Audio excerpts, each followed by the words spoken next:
Salve, salve! Bem-vindos a mais um vídeo do canal Concepção e Montagem, onde eu e meu amigo Matheus Cruz recebemos convidados para discutir museus e museologia em meio à pandemia do Covid-19. O nosso convidado é o professor Daniel Viana de Souza, graduado em Museologia pela Unirio, mestre em Ciência da Informação e doutor em Sociologia. O Daniel ele é professor do Departamento de Museologia, Conservação e Restauro e do Programa de Pós-Graduação em Memória Social e Patrimônio Cultural da Universidade Federal de Pelotas. Para mais informações, deixaremos o currículo dele aqui na descrição. É um prazer te receber, Daniel. Obrigado por estar no nosso convite. Matheus, por favor.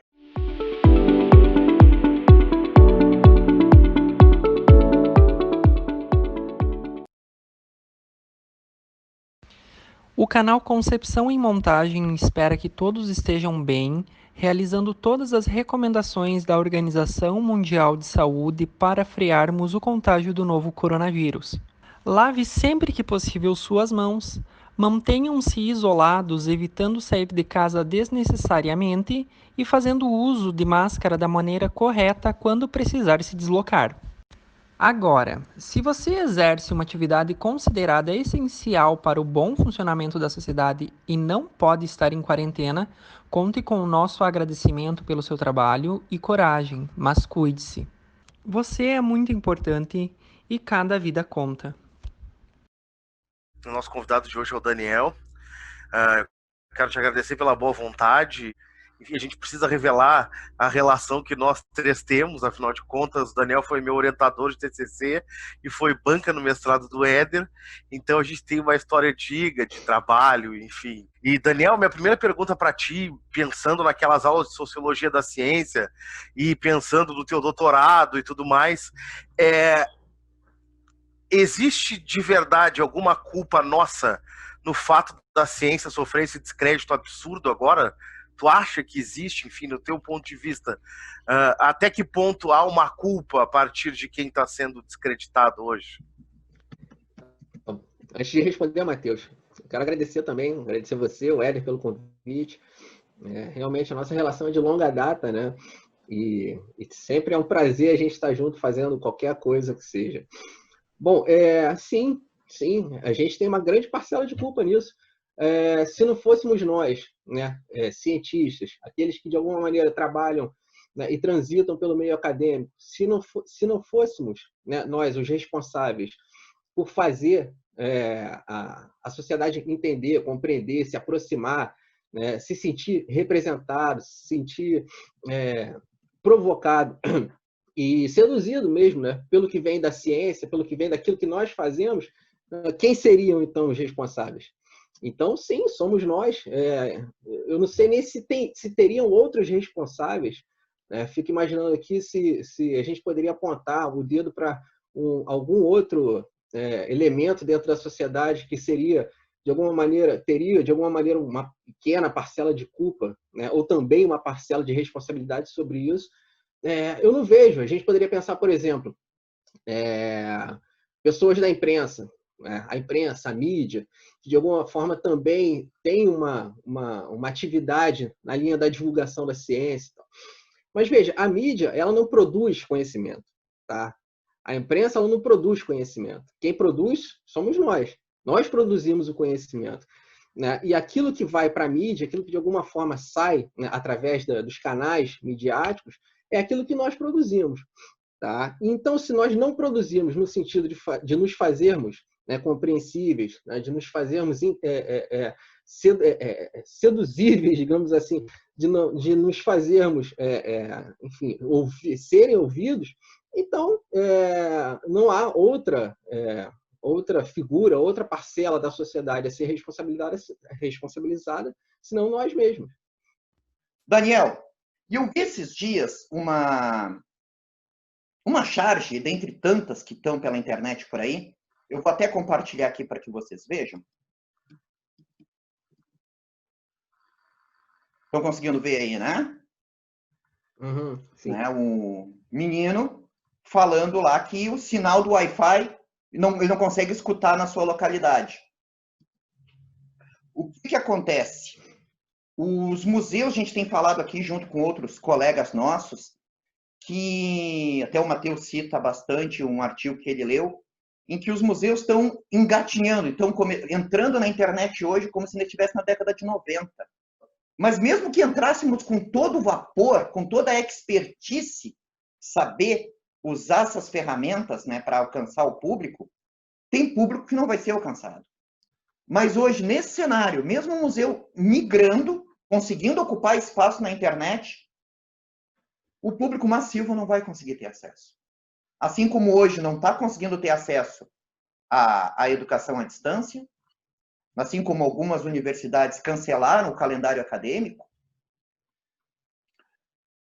Mas e aí? O que a gente faz? Não é fácil, eu não gastei minha cabeça pensando e não encontrei resposta para isso ainda. O que tu pensa disso, Daniel? Eu penso o seguinte, que a gente não pode pensar que o museu sozinho, ou a área dos museus sozinho, conseguiria resolver esse problema de acesso. E quando eu falo acesso, não falo só de acesso do ponto de vista digital, internet, tecnológico, não. Acesso no seu sentido amplo, né? E para a gente que é da área da museologia, a gente sabe que acesso significa muito mais do que simplesmente a pessoa, por exemplo, entrar, né, dentro de um museu, ou a pessoa entrar dentro de um site, né, de museu, ou entrar pelo museu através da internet. Então, acesso é muito mais do que isso. Mas pensando nesse aspecto tecnológico, né, por mais que a gente fique só nesse aspecto tecnológico, do acesso às ferramentas, não dá para pensar, quer dizer, não dá para a gente tentar buscar respostas única e exclusivamente nos museus ou através dos museus.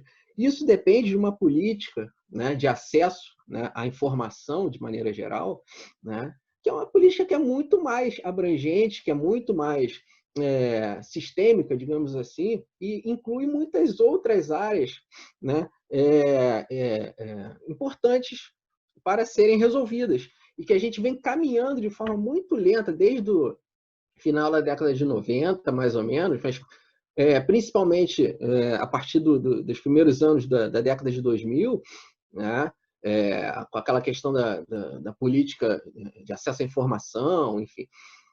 Mas, como eu falei, caminhando muito lentamente, a gente teve alguns avanços nessa, digamos assim, nessa tentativa de entrar na era, né, da sociedade da informação, enfim, mas que ainda deixa a desejar. Por quê? Porque justamente as falhas da nossa política de Estado, né, para pensar a imersão na sociedade da informação, pensou muitas vezes única e exclusivamente nesse aspecto técnico ou tecnológico, ou seja, do acesso, do contato às ferramentas, entendeu?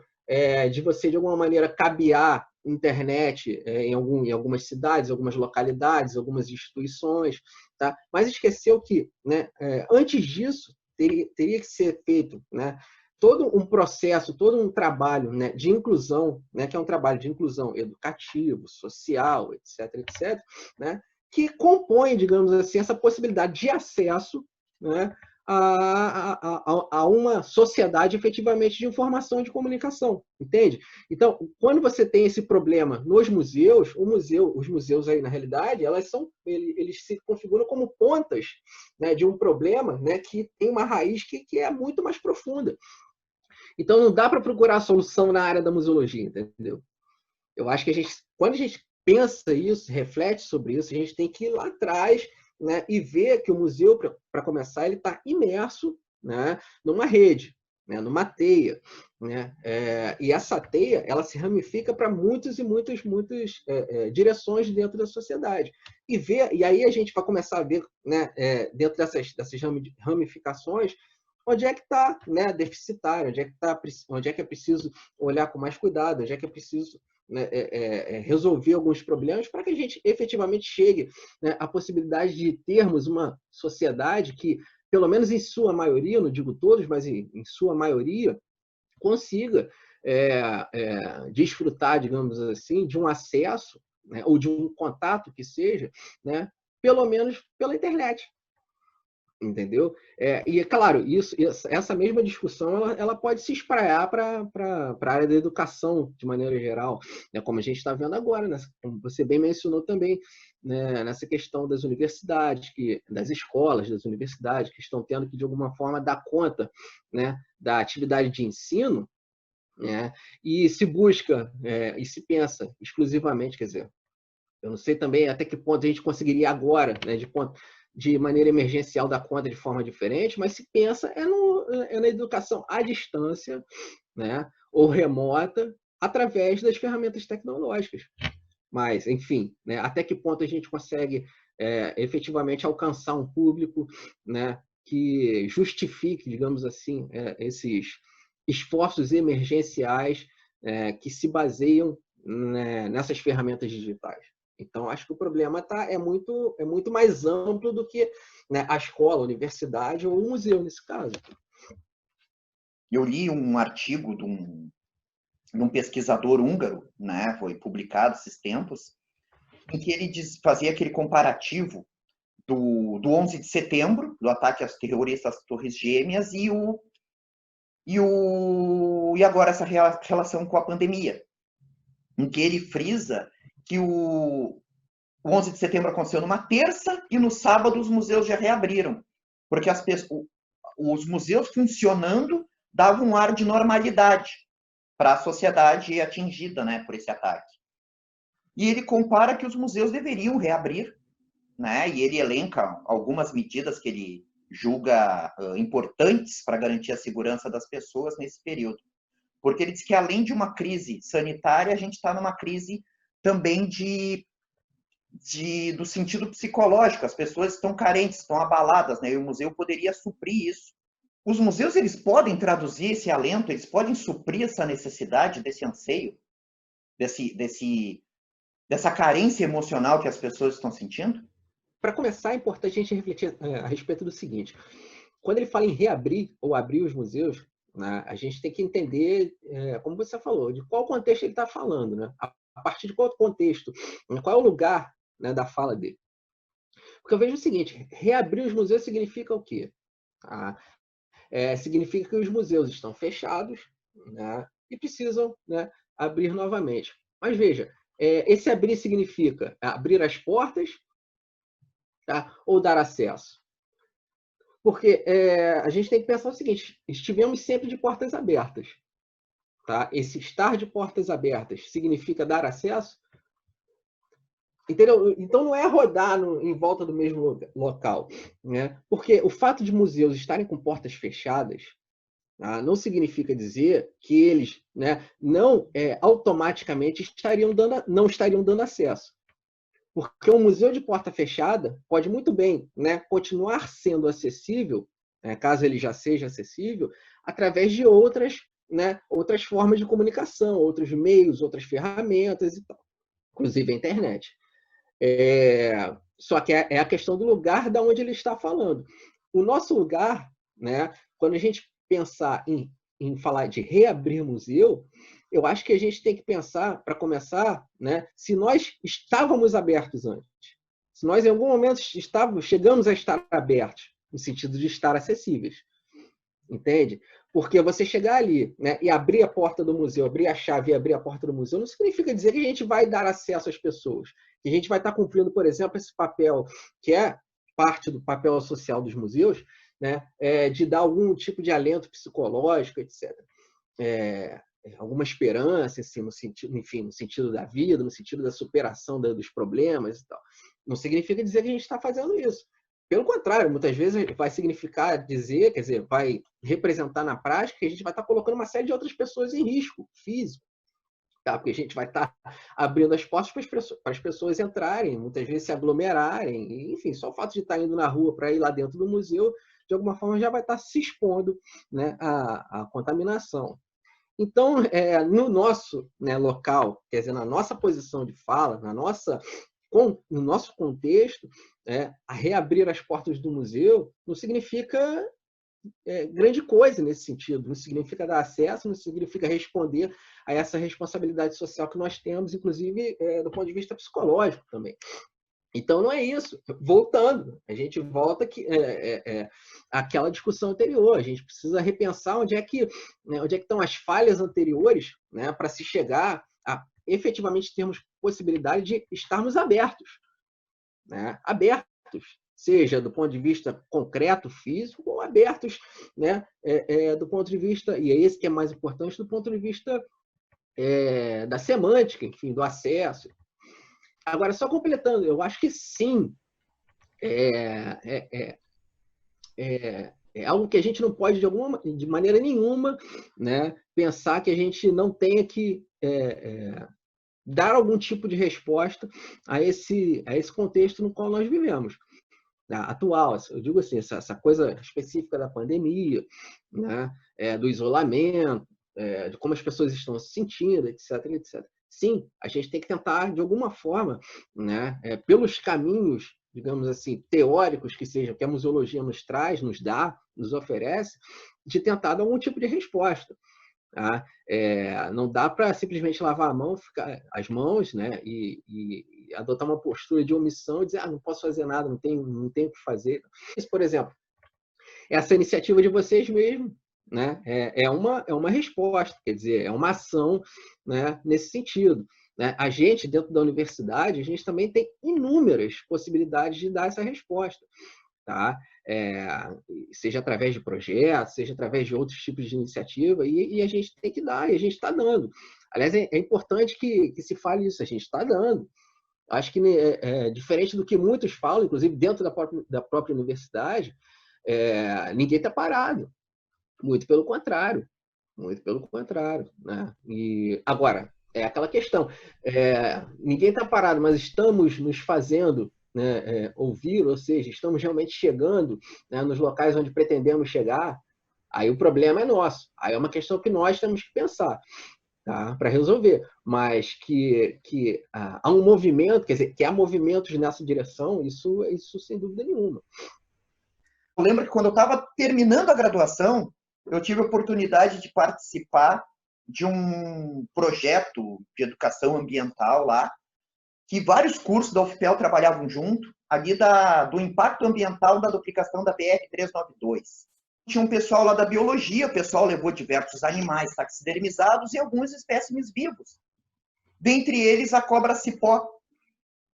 E aí um senhor esteve lá, visitando a gente, e disse, que legal, essa cobra aqui é a que vive em árvore, né? E aí o acadêmico de biologia que lá estava, terrivelmente irritado, respondeu, não é vive em árvore, é arborícola.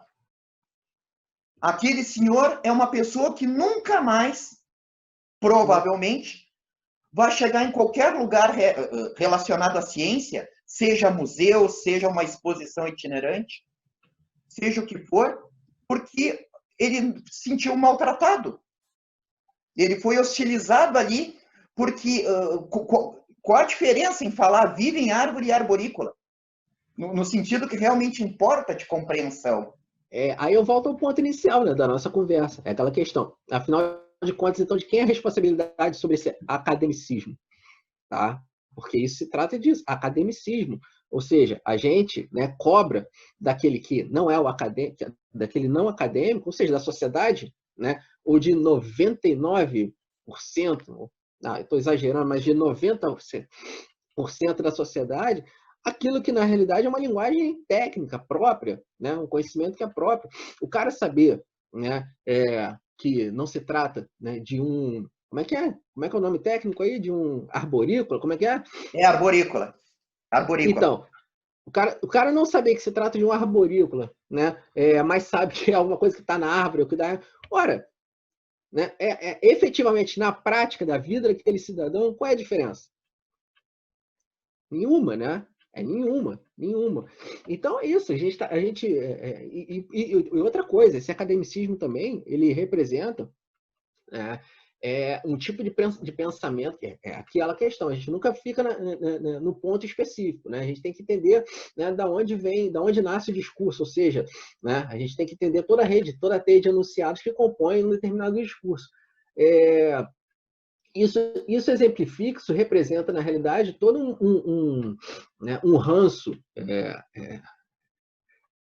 enfim, né, de preconceito, né, que não é um preconceito só acadêmico, não, entendeu? É um preconceito que tem a ver com, né, com classe, é um preconceito que tem a ver com raça, é um preconceito que tem a ver com, né, com todo tipo, enfim, né, de relações que, de alguma forma, compõem, né, a maneira como nós, né, nos relacionamos com o outro dentro da sociedade. Tá? Então, tem toda uma série de estratificações que a gente vai reproduzindo, né? E vai colocando aquele que não se enquadra dentro da caixinha para fora. Vai excluindo, vai excluindo, vai excluindo. Né? E o papel, quer dizer, o papel, mas o que vem cumprindo a academia, né? Durante muito tempo, é justamente esse papel de exclusão. Tá? Então, quando a gente começa a tomar consciência que a gente precisa incluir, certo? Só que para incluir a gente precisa quebrar uma série de preconceitos, uma série de crenças, uma série de, né, a gente se depara, né, com enormes dificuldades. Porque, por exemplo, quando você, dentro de um museu, né, quer dizer, admite a necessidade de fazer divulgação científica, tá? Você, de alguma maneira, você se conscientizou que é preciso incluir, né, e acabar com essa tradição da exclusão, correto? Só que, né, quando você vai fazer a divulgação científica, você acaba falhando muitas vezes, justamente por quê? Porque você está, né, né, permeado por toda essa, né, essa gama de enunciados, né, que são excludentes, preconceituosos, racistas, colonialistas, etc, etc. Então é aí que você esbarra, certo? Então, uma coisa é a tomada de consciência, outra coisa, né, é a superação, entendeu, das dificuldades, para que você, de alguma maneira, né, efetive né, essa necessidade de incluir. Sabe? E aí é ainda onde a gente está esbarrando. Nada demais, não. Na realidade, assim, só deixar registrado realmente meu agradecimento a vocês e meus parabéns também, quer dizer, minhas congratulações pela iniciativa, porque realmente é uma iniciativa muito, muito importante, muito interessante, por quê? Porque, pelo que eu entendi, ela não fecha única e exclusivamente justamente nesse meio acadêmico, né? Você está falando de museu, né? Quando você está falando de museu, você não está falando, porra, do museólogo, você não está falando do conservador, você não está falando só desses caras que estão ali dentro do museu. Você está falando, aquilo, você está falando da sociedade, você está falando das pessoas, afinal de contas, para que museu se não é para as pessoas, né? Então, assim, então esse tipo de iniciativa ele é fundamental. E num momento como esse, repito, é uma dentre tantas ações, né, fundamentais que tornam, né, quer dizer, que dão evidência à relevância do museu nos tempos de hoje, né?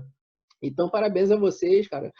E muito obrigado pelo convite, né? É sempre um prazer, né? E isso eu não falo de forma protocolar, não. É sempre um prazer realmente estar com vocês em qualquer projeto, em qualquer ação, em qualquer atividade, né?